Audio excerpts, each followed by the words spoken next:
सुप्रभात मित्रों, आपके अपने YouTube चैनल प्रकाश एजुकेशन हब पर आपका हार्दिक स्वागत। प्रकाश एजुकेशन हब के परिवार की तरफ से आपको नववर्ष की बहुत बहुत शुभकामनाएं। जब हो करंट अफेयर्स की बात तो बने रहिए प्रकाश एजुकेशन हब के साथ। तो चलिए सेशन की शुरुआत करते हैं और जानते हैं आज के दिवस के बारे में। आज कौन सा दिवस मनाया जा रहा है और क्यों अपने लिए इंपॉर्टेंट। नए साल का आगाज 1 जनवरी। 1 जनवरी और 1 जनवरी को कौन सा दिवस मनाया जाता है? 1 जनवरी को वैश्विक परिवार दिवस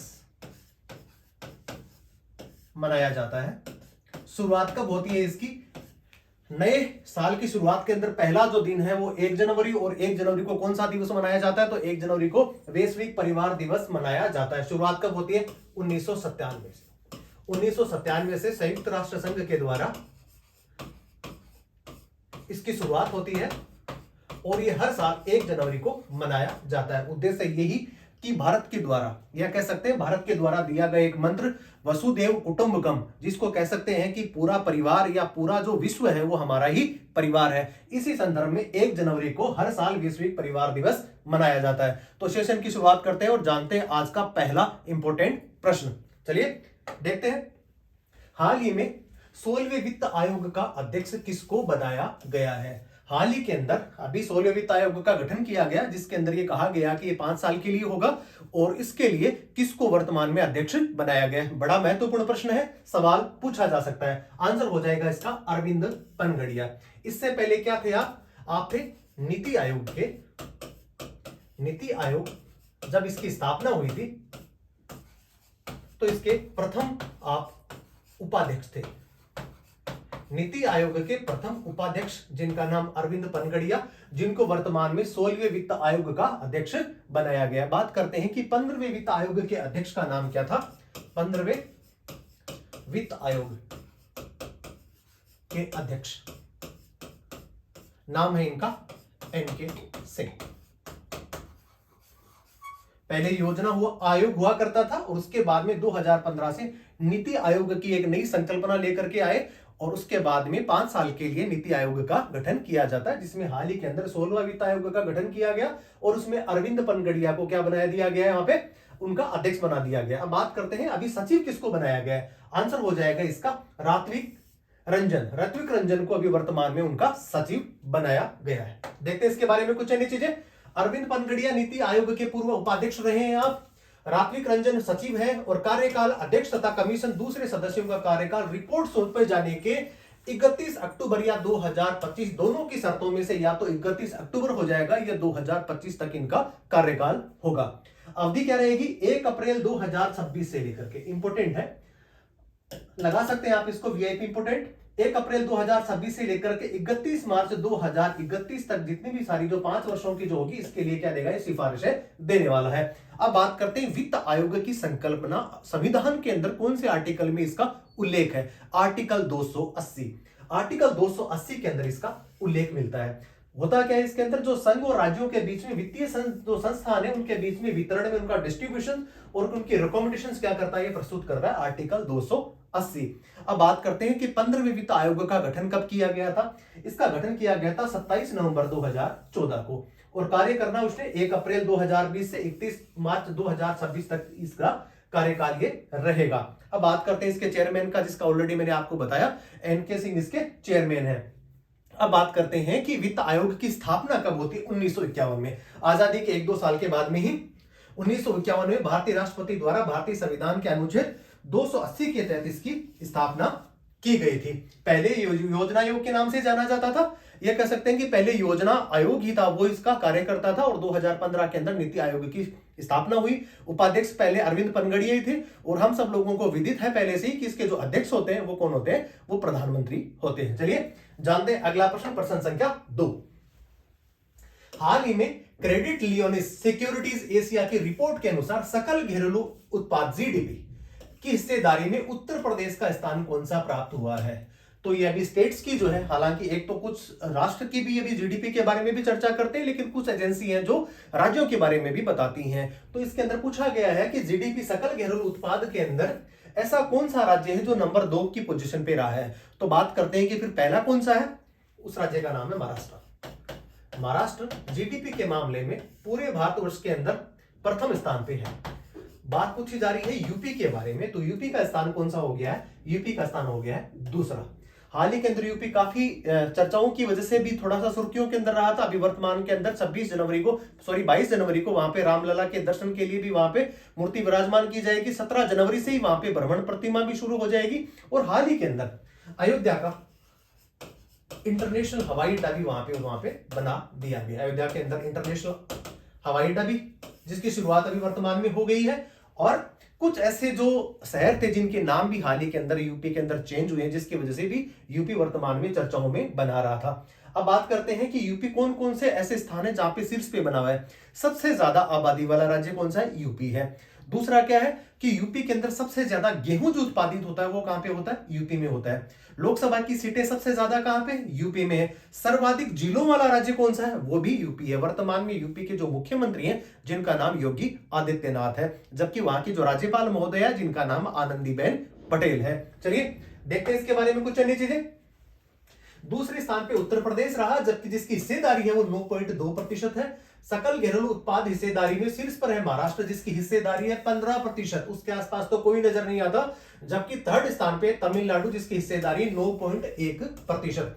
बात करते हैं यूपी के बारे में कुछ कि यूपी सरकार के द्वारा पहले दूर संचार उत्कृष्टता केंद्र खोलने की मंजूरी दी गई। सबसे ज्यादा आबादी वाला है, उसके बाद में सबसे ज्यादा गेहूं उत्पादित करने वाला है, जिलों वाला है। और अभी वर्तमान के अंदर ब्रज रज उत्सव जो मथुरा के अंदर मनाया गया, ये भी यूपी में ही आता है। अब बात करते अंतरदेशीय राज्य के अंदर बात करें हैं कि मत्स्य पालन के अंदर सर्वप्रथम अगर किसी ने शीर्ष स्थान अगर प्राप्त करा है, उस राज्य का नाम भी कौन सा है? यूपी है। आपने इस प्रश्नों के माध्यम से सारी चीजों को जाना। चलिए जानते हैं अगला प्रश्न, प्रश्न संख्या 3।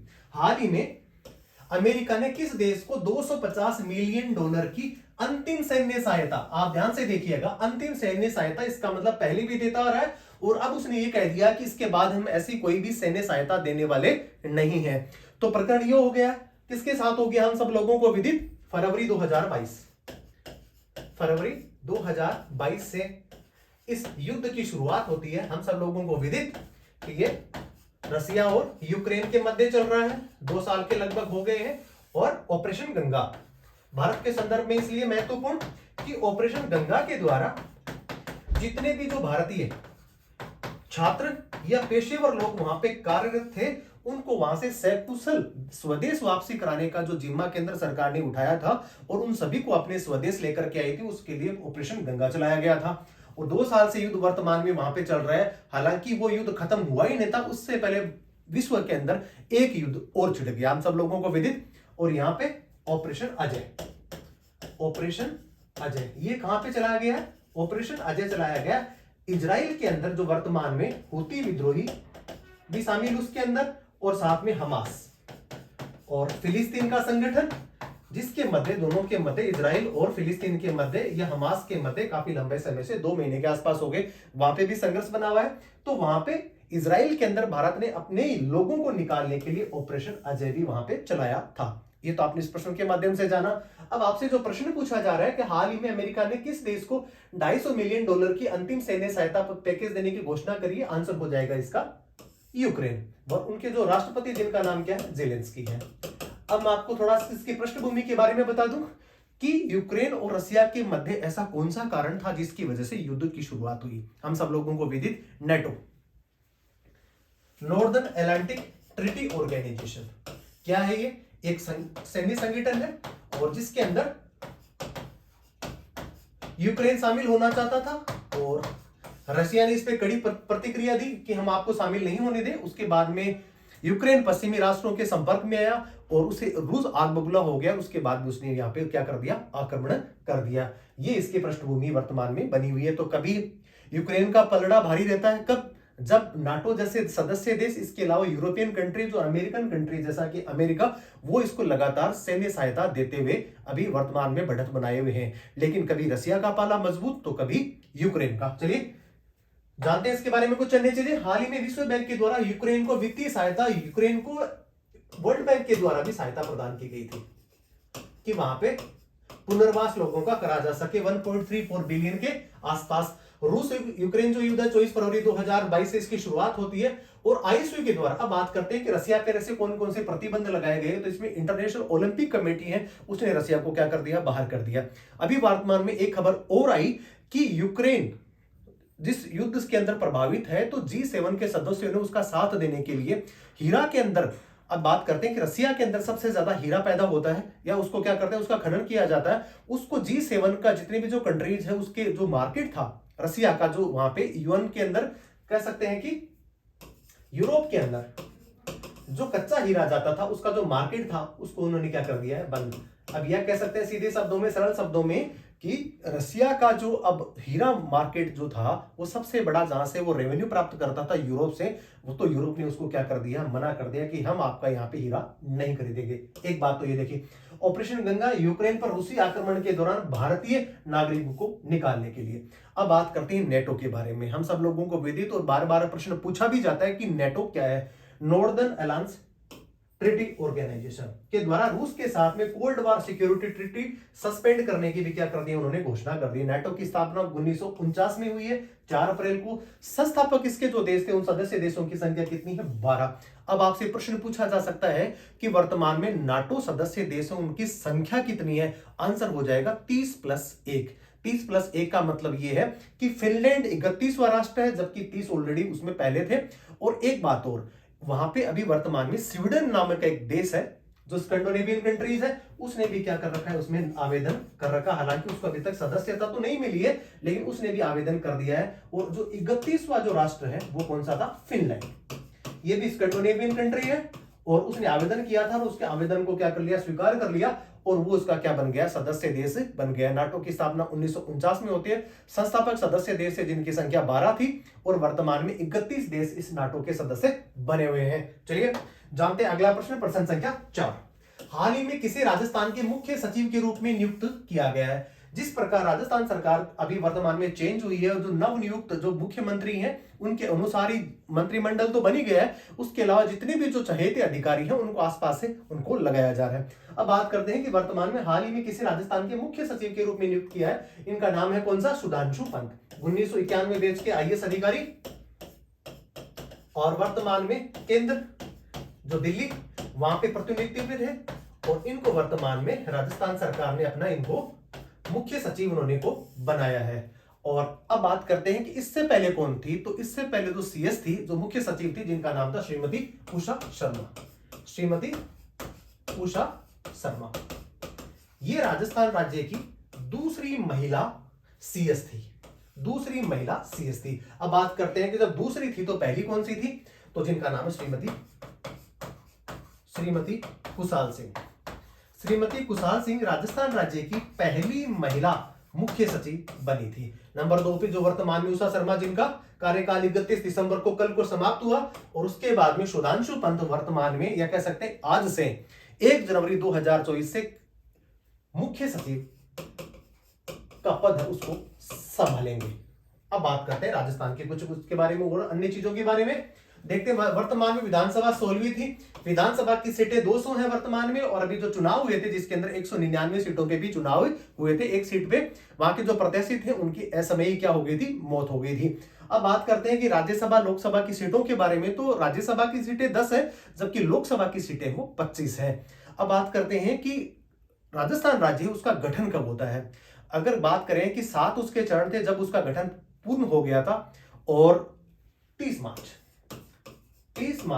1949 को राजस्थान राज्य बनता है, और ये 7 चरणों में इसका पूरा का पूरा क्या हुआ, गठन हुआ, इसको जोड़ा गया, और ये हुआ फिर 1 नवंबर 1956 को। 1 नवंबर 1956 को जो वर्तमान में आप जो राजस्थान का स्वरूप देखते हैं वो वर्तमान में 1 नवंबर 1956 को आया था। अब बात करते हैं कि राजस्थान भौगोलिक दृष्टि से कौन सा बड़ा राज्य है भारत के संदर्भ में देखा जाए तो। प्रथम 2000 के बाद में जब मध्य प्रदेश से क्या टूटता है, मध्य प्रदेश से छूटता है छत्तीसगढ़। तो छत्तीसगढ़ जब यहां से टूट करके अलग हुआ, उससे पहले मध्य प्रदेश ही सबसे बड़ा क्षेत्रफल वाला राज्य हुआ करता था, और उसके बाद कौन सा बन गया है, राजस्थान बन गया है। और वर्तमान में लोकसभा की सीटें कितनी है, 25 है। चलिए अब जानते हैं अगला प्रश्न। हाल ही में किस राज्य ने अभय हस्तम कार्यक्रम की शुरुआत करी है। आंसर हो जाएगा इसका कौन सा, तेलंगाना। तेलंगाना ऐसे कैसे, अभय हस्तम, ये एक कांग्रेस सरकार के द्वारा लोगों को घोषणा पत्र, कांग्रेस का एक घोषणा पत्र था जिसके अंदर 6 गारंटियां उन्होंने दी थी। उन्हीं गारंटियों में से एक कौन सा है? अभय हस्तम है। और इससे पहले वो कौन कौन सी गारंटी दे चुके हैं, जिसके अंदर उन्होंने कहा था कि महिलाओं जो ट्रांसजेंडर थे उनको हम क्या करने वाले हैं, उनको हम देने वाले हैं फ्री ऑफ कॉस्ट, जो बस के अंदर सफर करते हैं वो हम क्या कराएंगे, उनको फ्री ऑफ कॉस्ट कराएंगे। तेलंगाना राज्य 6 गारंटियों की श्रृंखला के अंदर क्रम में अभय स्तंभ क्या कर रहा है? अभय स्तंभ कार्यक्रम के माध्यम से अपने वादों को पूरा करने और लोक कल्याण को बढ़ावा देने के लिए सरकार का ये समर्पण है। अब बात करते हैं प्रजापालन क्या है। लोगों की आम जरूरतों तक पहुंचने के लिए जिस प्रकार के कार्यक्रम चलाया गया है उसी को क्या कहा गया? प्रजापालन किया गया था। अब बात करते हैं महालक्ष्मी योजना। सवाल यहां से इंपॉर्टेंट बन सकता है कभी कि महालक्ष्मी योजना का संबंध किस राज्य से है, तो आंसर हो जाएगा तेलंगाना। और इसमें भी क्या प्रावधान किया गया है, तो इसके अंदर महिलाएं और साथ में जो ट्रांसजेंडर है उनको बसों के अंदर फ्री ऑफ कॉस्ट यात्रा कराई जाएगी। वर्तमान में जो मुख्यमंत्री जिनका नाम रेवंत रेड्डी है। तेलंगाना की राजधानी हैदराबाद है। तेलंगाना कब वर्तमान स्वरूप में आया? भारत का 29वां राज्य 2 जून 2014 को यह आंध्र प्रदेश से अलग होकर के और नया राज्य ये बनता है। भाषा के आधार पर बनने वाला पहला जो राज्य था उस राज्य का नाम था आंध्र प्रदेश। चलिए जानते हैं अगला प्रश्न, प्रश्न संख्या 6। हाल ही में पारदर्शी पीएसयू भर्ती के लिए किस राज्य के मुख्यमंत्री ने बोर्ड का गठन कराया है? आंसर क्या हो जाएगा इसका? केरला। केरला के अंदर पारदर्शी पीएसयू भर्ती के लिए बोर्ड का गठन कर दिया गया है। अब देखते हैं कि वर्तमान में इनके जो मुख्यमंत्री जिनका नाम क्या? पी विजयन है। पीजी विजयन वहां के मुख्यमंत्री। आरिफ मोहम्मद खान वहां के राज्यपाल हैं। भारत के अंदर हॉलमार्किंग को, जो गहने होते हैं, जो ऑर्नामेंट्स होते हैं, उनके हॉलमार्किंग को अनिवार्य रूप से लागू करने वाला राज्य कौन सा है? वो भी केरला है। एक तो आपने ये देखा। दूसरा माइक्रोसाइटिंग धार्मिक पर्यटन के लिए करने वाला राज्य कौन सा है? वो भी केरल ही है। और केरल का जो प्रसिद्ध त्योहार है जिसको क्या बोला जाता है? ओणम बोला जाता है। इसके अलावा कुछ अन्य चीजें देख लेते हैं। सबसे बड़ा पर्यटक लग्जरी जो जहाज है क्लासिकल इंपीरियल है, वो भी केरल में इसकी शुरुआत की गई। केरल सरकार ने केंद्र पे अपनी उधार सीमा तय करने के लिए वर्तमान में सुप्रीम कोर्ट में पहुंच गया था कि उधारी सीमा को एक तय सीमा के बाद में केंद्र सरकार ने बंद कर दिया है, तो उसने सुप्रीम कोर्ट का दरवाजा भी खटखटाया था। अब बात करते हैं वैश्विक आयुर्वेदिक महोत्सव की। 2014 से चलाया जा रहा है और हर साल केरला के अंदर इसका आयोजन किया जाता है और वर्तमान में जो उपराष्ट्रपति जी हैं उन्होंने इसका शुभारंभ भी करा। केरल के धार्मिक पर्यटन को बढ़ावा देने के लिए माइक्रोसाइट जो है वो आप देख रहे हैं, ये बिल्कुल तटीय स्थान पे जो बसा हुआ ये केरला है, भारत का बिल्कुल ये किनारे के साथ में। और जिलों के अंदर हॉलमार्किंग करने वाला राज्य भी यही है। और पूर्ण साक्षरता वाला जो राज्य है वो भी कौन सा है? इसको पहले से अटैग मिल चुका है और वर्तमान में राज्य कौन सा है? केरल। और राजधानी इसकी त्रिवेंद्रम। जानते हैं अगला प्रश्न, प्रश्न संख्या 7। हाल ही में गणतंत्र दिवस परेड में पंजाब के बाद किस राज्य की झांकी को परेड की थीम के अनुसार नहीं होने पर बाहर कर दिया गया है? और ये काफी वर्तमान में चर्चा में भी बना है कि हमारी जो पार्टी है, हमारी जो सरकार है, वो विपक्षी दल है, जिसकी वजह से हमारी की जो जितनी भी जो झांकियां उनको क्या कर दिया है? आपने रोक दिया है। तो पहले तो पंजाब हुआ करता था, अभी उसकी श्रेणी के अंदर एक राज्य और जुड़ गया है। उस राज्य का नाम कौन सा है? पश्चिमी बंगाल। तो पश्चिमी बंगाल सरकार का आरोप है कि आपने हमारे साथ में किसी प्रकार की क्या करी है? डिस्क्रिमिनेटी करी है। लेकिन केंद्र सरकार या जो कार्मिक मंत्रालय उसका यह कहना है कि जितने भी प्रकार की जो थीम होती है उसके अनुरूप पंजाब और पश्चिमी बंगाल ये दोनों ही इसके अंदर थीम के अंदर जो है वहां पे फिट नहीं बैठती। वैसे भी देखा जाए तो जो अभी 30 राज्य हैं और जो केंद्र शासित प्रदेश हो उसमें से 15 से 16 ही झांकियां यहाँ पे प्रदर्शित करने के लिए रखी जाती है। यद्यपि पंजाब और पश्चिमी बंगाल को पिछले 8-10 सालों के अंदर 5-6 बार इस प्रकार का मौका दिया जा चुका है, तो इस प्रकार की कोई विरोध वाली भावना नहीं है। अब बात करते हैं कि गणतंत्र दिवस परेड के अंदर वर्तमान में मुख्य अतिथि कौन आने वाले हैं? फ्रांस के राष्ट्रपति। फ्रांस के राष्ट्रपति एमैनुअल मैक्रों, जो फ्रांस के राष्ट्रपति हैं, वो वर्तमान में इसकी शिरकत करेंगे। अभी वर्तमान में गणतंत्र दिवस 2024 जो है उसका कौन सा क्रम है? ये 75वां गणतंत्र दिवस मनाया जाएगा। हम सब लोगों को विदित संविधान कब लगता है? संविधान लगने की, या कहते हैं संविधान भारत के अंदर कब लागू हुआ? 26 जनवरी 1950 को। हालांकि 26 नवंबर 1949 को कुछ आर्टिकल काम चलाने के लिए लगा दिए गए थे, लेकिन संपूर्ण रूप से जो संविधान है वो 1950 को ही लागू हुआ था। चलिए जानते हैं इसके बारे में कुछ अन्य चीजें। इससे पहले पश्चिमी बंगाल है, जिसको केरल और कौन सा, सॉरी माफ कीजिएगा, पश्चिमी बंगाल और पंजाब दोनों ऐसे राज्य हैं जिनकी झांकियां परेड के अंदर रोक दिया उनको गया था। 30 राज्यों और केंद्र शासित प्रदेशों से प्रस्ताव में से 15 से 16 ही झांकियां प्रदर्शित करी जाती हैं। और 75 जो गणतंत्र दिवस है उसके अंदर जो वहां के जो राष्ट्रपति जिनका नाम क्या है, इमैनुअल मैक्रो, उनको अभी वर्तमान में उनको आमंत्रित किया है। चलिए जानते हैं अगला प्रश्न, प्रश्न संख्या 8। हाल ही में किस दक्षिणी अमेरिकी देश ने ब्रिक्स की सदस्यता को अस्वीकार कर दिया है? पहले तो उसका सदस्य बना था और उसके बाद अर्जेंटीना एक ऐसा देश जो दक्षिणी अमेरिकी महाद्वीप का बड़ा देश, कौन सा? अर्जेंटीना। तो अर्जेंटीना ने फिलहाल इसके लिए क्या कर दिया, ब्रिक्स की सदस्यता लेने के लिए क्या कर दिया है, इनकार इसमें कर दिया है। और देखते हैं इसके बारे में कुछ अन्य चीजें।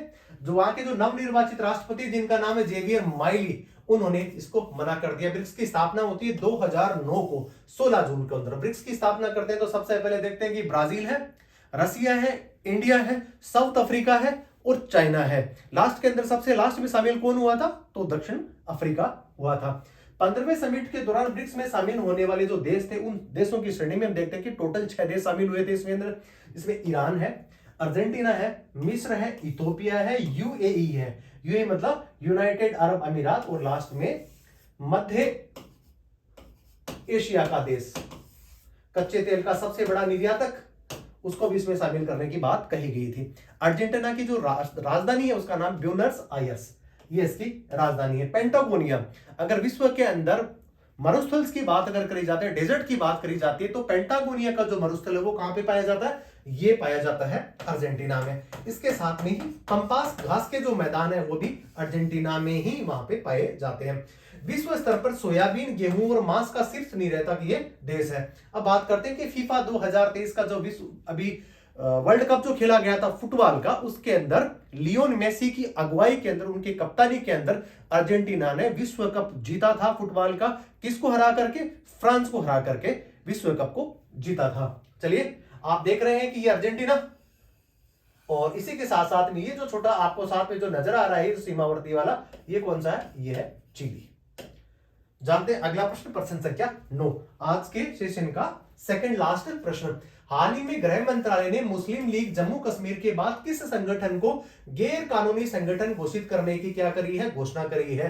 तो इसका मतलब मुस्लिम लीग ऑलरेडी से पहले हो चुकी है, और उसके बाद में दूसरा कोई ऐसा संगठन है जिसको भी क्या कर दिया आपने? गैर कानूनी घोषित कर दिया है। आंसर इसका कौन सा हो जाएगा? आंसर हो जाएगा इसका तहरीक ए हुर्रियत जम्मू कश्मीर। इसके जो संस्थापक थे जिनका नाम क्या था? मोहम्मद शाह सैयद, जिनको कहते हैं मोहम्मद सैयद गिलानी, जिनकी मृत्यु हो गई। और उसके बाद में ये जो संगठन था इसको अभी वर्तमान में आपने जो केंद्र सरकार ने, और किस चीज का हवाला देते हुए कि आतंकवाद और अलगाववाद के अंदर ये इन्वॉल्व है, और जिसकी वजह से ये देश की सुरक्षा में खतरा पैदा कर सकता है, इसीलिए उसको 5 साल के लिए क्या कर दिया गया है? प्रतिबंधित कर दिया। ऐसा ही जो है मुस्लिम लीग के भी साथ में ऐसा ही हुआ था। अब बात करते हैं कि यूएपीए 1967 की धारा के अनुसार 5 साल के लिए किसको कर दिया? दोनों ही जो संगठन थे जिनको क्या कर दिया आपने? प्रतिबंधित कर दिया है। अब बात करते हैं यूएपीए भारत में 1967 में लागू किया गया प्राथमिक आतंकवाद विरोधी ये कानून है, और उद्देश्य क्या? भारत की अखंडता और संप्रभुता के लिए खतरा पैदा करने वाले गैर कानूनी आतंकवादी गतिविधियों को दंडित करने के लिए हाल ही के अंदर लोकसभा में क्या किया था? पास ये किया गया था। अब बात करते हैं कि वर्तमान के अंदर लोकसभा के द्वारा अभी एक महत्वपूर्ण जो जम्मू कश्मीर के लिए बिल लाया गया, जिसके अंदर जम्मू कश्मीर की जो सीटें थी उनका पुनर्सीमांकन किया गया। पहले जम्मू रीजन के अंदर सीटें हुआ करती थी विधानसभा की 37, उसके अंदर 6 बढ़ा करके कितनी कर दी गई? 43 कर दी गई है। जबकि कश्मीर के अंदर 46 सीटें हुआ करती तो वहां पे 1 बढ़ा करके कितनी कर दी गई है? वहां पे 47 कर दी गई है। अब बात करते हैं पीओके की। जो पीओके की जो सीटें हैं उनको भी रिजर्व रख रखा है भारत ने, क्योंकि भारत का इंटीग्रल पार्ट ऑफ क्या है? पीओके भी है। उसके लिए 24 सीटें हमने क्या कर रखी? उनके लिए भी रिजर्व कर दी है, क्योंकि कभी ना कभी पीओके जो हमारा होगा और वहां पे भी हम विधानसभा के आम चुनाव तो करवाएंगे ही। इसी के संदर्भ के अंदर 24 सीटें यहाँ पे भी रखी गई हैं। अब बात करते हैं विस्थापितों के लिए, रिफ्यूजीज के लिए 2 सीटें, और पीओके के लोगों के लिए जो वर्तमान में आकर के यहां बस गए हैं, जो वहां के ओरिजिन के लिए है, उनके लिए भी 1 सीट को यहां पे रिजर्व और सुरक्षित इनको रख लिया गया है। तो वर्तमान में जम्मू कश्मीर यहां में चर्चाओं पे बना रहा। अब आज आप देखते हैं, आपका एक ट्वीट देखते हैं, हमारे जो अमित शाह जो गृह मंत्री, उनका एक ट्वीट है जिसके अंदर लिखा है, the तहरीक-ए-हुर्रियत J&K has been declared as the unlawful associations under UAPA which is delivered 1967 in Article 3. The output is involved in forbidden activities to separate J&K from Indian established Islamic rule. The group is found of spreading anti-India propaganda and continuing terror activities too. तो ये जो tweet है आज ये दोपहर को, कल जो है 31 दिसंबर को ये क्या किया था, ट्वीट किया गया था, और उसके अंदर उन्होंने इस बात का उल्लेख किया था। चलिए जानते हैं सेशन का अंतिम प्रश्न, आज का प्रश्न संख्या 10। हाल ही में किस पड़ोसी देश के सैनिकों को सशस्त्र जातीय समूह द्वारा उनके शिविरों पर कब्जा करने के पर भारत में आकर उन्होंने शरण ली है? ये कह सकते हैं कि वहां पे जो सशस्त्र जातीय जो समूह है, उनकी हिम्मत, उनकी हिमाकत इतनी बढ़ गई कि उन्होंने किसी देश की सेना को वहां से खदेड़ करके किसी दूसरी सेना के अंदर आकर उन्होंने क्या अपनी शरण लेनी पड़ी। और इसका जो आंसर होने वाला है वो कौन सा होने वाला है? म्यांमार होने वाला है। तो म्यांमार के अंदर वर्तमान में जुंता सरकार और विद्रोहियों के बीच में क्या चल रहा है? संघर्ष काफी लंबे समय को देखने को मिल रहा है। इससे पहले नवंबर में भी इसी प्रकार की घटना घटी थी, जब म्यांमार के सैनिक भारत की सीमा में प्रवेश कर गए थे और उन्होंने कहा कि आप हमारे को शरण दीजिए। अब बात करते हैं कि शरण देने वाला हमारा ऐसा कौन सा राज्य है? आंसर इसका हो जाएगा मिजोरम। मिजोरम का एक छोटा सा जिला, जहां पे असम राइफल ने उन्होंने अपनी देखरेख के अंदर, उनके अंदर अपने जो शिविर है, जो कैंप्स है, उनके अंदर उनको शरण दे रखी है कि जब हालात ठीक हो जाएंगे तो म्यांमार के जो सैनिक है उनको वापस वहां पे सकुशल भेज देंगे। अब वर्तमान में म्यांमार और क्यों चर्चाओं में बना हुआ था? म्यांमार अभी वर्तमान में विश्व का अफीम उत्पादक देश पहले से बना हुआ था, लेकिन अभी वर्तमान में सबसे ज्यादा अगर सर्वाधिक उत्पादित करता है, उस स्टेट का नाम कौन सा है? उस स्टेट का मतलब ये कह सकते, उस राष्ट्र का नाम क्या है? वो है म्यांमार। म्यांमार अभी वर्तमान में आंतरिक अशांति से गुजर रहा है, और जिसकी वजह से भारत के अंदर भी इस प्रकार की तथा एक्टिविटीज होती चली जाती हैं। अब बात करते हैं म्यांमार के साथ में भारत के कौन कौन से राज्य अपनी सीमा लगाते हैं। आंसर इसका हो जाएगा 1643 किलोमीटर की सीमा रेखा, जिसमें 4 भारतीय राज्य अपनी सीमा बनाते हैं। और इसके अंदर कौन कौन से सीमा बनाते हैं? जिसमें अरुणाचल प्रदेश है, नागालैंड है, मणिपुर है और मिजोरम। ये 4 जो राज्य हैं वो म्यांमार के साथ में सीमा बनाते हैं। जुंता सरकार और विद्रोहियों के बीच में लंबे समय से संघर्ष बना हुआ था, जिसी की वजह से अभी वर्तमान में मिजोरम के जो सैनिक थे, कह सकते हैं मिजोरम के अंदर म्यांमार के सैनिक आकर के और यहाँ पे शरण लेते हैं। अब बात करते हैं म्यांमार की बहुत बड़ी हस्ती, जिनका नाम आंग सू की, जिनको शांति का नोबेल भी मिल चुका है, और वर्तमान में इनको जुंता सरकार ने वहां पे नजरबंद भी कर रखा है। अब बात करते हैं कि म्यांमार के जो सेना के जवान हैं, जिनको टोट माडा के नाम से भी इनको जाना जाता है, 151 सैनिकों ने मिजोरम के लांगलटाई जिले में आकर के शरण इन्होंने ली थी। तो आज आपने उन 10 इंपॉर्टेंट प्रश्नों को जाना और आपने उन प्रश्नों को क्या किया होगा? उनका मनन किया होगा। और साल का आज प्रथम दिवस, आपको अगेन दोबारा आप सभी विद्यार्थियों को, सभी मित्रों को एक बार पुनः नववर्ष की हार्दिक शुभकामनाएं बहुत बहुत। और आप बने रहिए प्रकाश एजुकेशन हब के साथ में। जय हिंद, जय भारत।